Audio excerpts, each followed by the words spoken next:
Let's now take a closer look at the training process behind the perceptron. So if you recall the structure of the perceptron, we have the inputs and we have the model weights W1, W2 and the bias unit.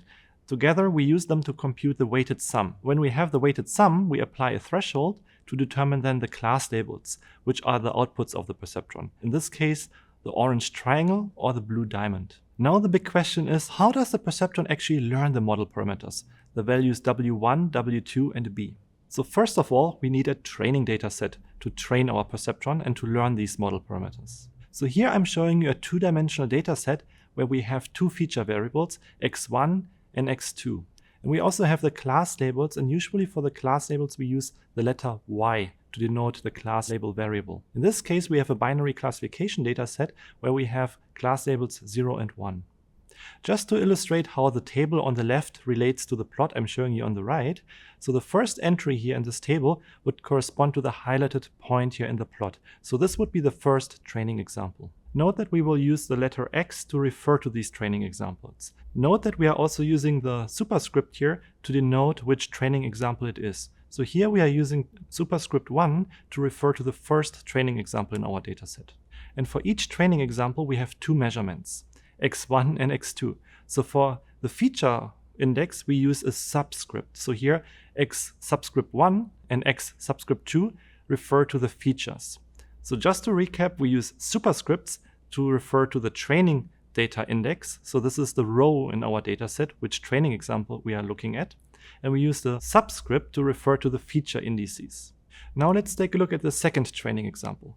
For the second training example, we would use the superscript 2. In this simple toy data set, we have 20 training examples. So the last training example will refer to the superscript 20. And in general, when we deal with arbitrary large training data sets, we will use the superscript n to refer to the last training example, where n is really the size of our data set here. Now back to the question, how does the perceptron learn the model parameters?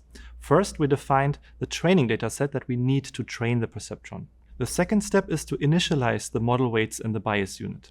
So here we initialize those to 0. However, later we will learn also why it makes sense to initialize them to small random numbers. But just to keep things simple, we will start with 0 here. Now that we defined our training data set and initialized the model, the next step is to iterate over so-called training epochs. So what is a training epoch? It's a machine learning jargon term for an iteration over the training set. One full pass over the training data set from data point 1 to data point n is called a training epoch. So you can think of this training epoch as a for loop. We can perform multiple training epochs, which is something we as a user have to determine. Let's, for simplicity, assume we have 10 training epochs, and you can think of it as an iteration here. Then inside each training epoch, we pick the individual training examples. Here we use the superscript I to refer to the ith training example in the dataset D. Considering the current training example, x superscript I, the perceptron will make a prediction. Based on this prediction, we can then compute the error using the true label that we are given in the training dataset. And based on this error, what we do now is we update these model weights to improve the prediction. So in this video, we outlined the general training procedure for perceptrons. However, the same concept also applies to deep neural networks, which we will cover later in this course. Now, because this was an abstract introduction, let's actually take a look at a concrete example in the next video and visualize this concept by walking through this step by step.